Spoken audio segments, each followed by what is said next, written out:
Hi friends, నమస్తే. నేను మీ Rama. Welcome back non stop cooking Telugu.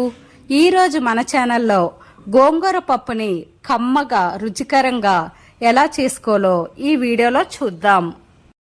ఒక్కసారి మీరు కూడా ఈ విధంగా గోంగూర పప్పుని చేసి చూడండి.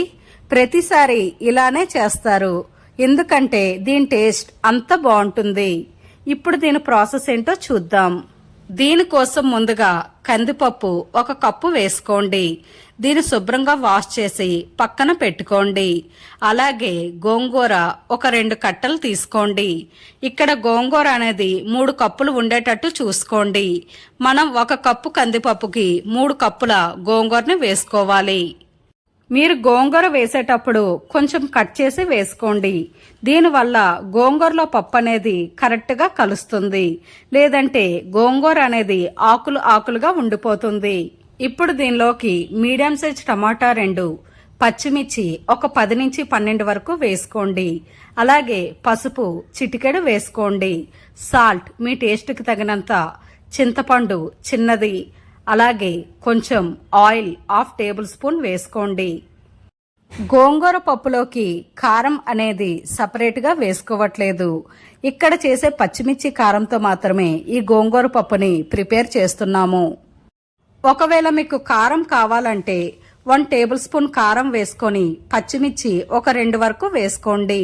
ఇప్పుడు దీనిలో 3 కప్స్ వరకు వాటర్ వేసుకోండి. ఇప్పుడు కుక్కర్పై మూత పెట్టి మీడియం ఫ్లేమ్లో 6 నుంచి 7 విజిల్స్ వరకు రానివ్వండి. ఇక్కడ ఆయిల్ అనేది 1/2 స్పూన్ వేయడం వల్ల గోంగూర పప్పు అనేది త్వరగా ఉడుకుతుంది. ఇప్పుడు పప్పు గుత్తితో గోంగూరని బాగా మ్యాష్ చేసుకోండి. ఇలా గోంగూర పప్పు బాగా కలిసేటట్టు బాగా మ్యాష్ చేసుకోండి. ఇలా మ్యాష్ చేసిన తర్వాత ఇప్పుడు గోంగూర పప్పులోకి 1 కప్ వాటర్ని వేసుకోండి. గోంగూర పప్పు అనేది కొంచెం పల్చగా ఉంటేనే టేస్ట్ అనేది బాగుంటుంది. ఇలా కలిపిన ఈ గోంగూర పప్పుకి ఇప్పుడు తాలింపు వేసుకుందాం. దీనికోసం ఒక ప్యాన్ వేసుకోండి. ప్యాన్లో 3 టేబుల్ స్పూన్ ఆయిల్ వేసుకోండి.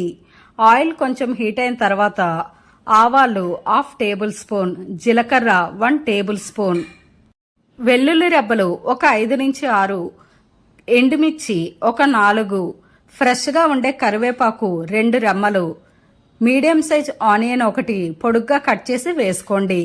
మనం చేసే గోంగూర పప్పులోకి ఆనియన్ అనేది తగులుతూ ఉంటే టేస్ట్ చాలా బాగుంటుంది. ఇలా ఈ ఆనియన్ అనేది కలర్ చేంజ్ అయ్యే వరకు బాగా ఫ్రై చేయండి. ఇక్కడ ఫ్లేమ్ని మీడియం ఫ్లేమ్లో పెట్టుకొని బాగా ఫ్రై చేయండి. ఇప్పుడు ఇందులోకి ఇంగువ 1/2 టేబుల్ స్పూన్ వరకు వేసుకోండి. ఇలా వేసుకొని దీనిని కూడా బాగా ఫ్రై చేయండి. మనం ముందుగా ప్రిపేర్ చేసిన గోంగూర పప్పుని ఇప్పుడు ఈ తాలింపులో వేసుకోవాలి. ఇప్పుడు గరిటతో ఒకసారి బాగా కలుపుకొని ఫ్లేమ్ని మీడియం ఫ్లేమ్లో పెట్టుకొని 5 నిమిషాల పాటు ఈ గోంగూరని ఉడకనివ్వండి. 5 నిమిషాల తర్వాత ఇలా గోంగూర అనేది ఉడకడం స్టార్ట్ అవుతుంది. ఇప్పుడు ఒకసారి గరిటతో కలుపుకొని స్టవ్ ఆఫ్ చేసేయండి. అంతే ఫ్రెండ్స్, గోంగూర పప్పు రెడీ. చూశారు కదా ఫ్రెండ్స్, గోంగూర పప్పుని చేసుకోవడం ఎంత ఈజీనో. మీరు కూడా ఈ రెసిపీని తప్పకుండా ట్రై చేయండి. దీని రుచి అయితే వేరే లెవెల్లో ఉంటుంది. వేడివేడి అన్నంలో ఒక్కసారి ఈ గోంగూర పప్పుని కొంచెం నెయ్యి వేసుకొని కలుపుకొని తినండి. చాలా అంటే చాలా బాగుంటుంది. ఈ వీడియో మీకు నచ్చితే ఒక లైక్ చేయండి.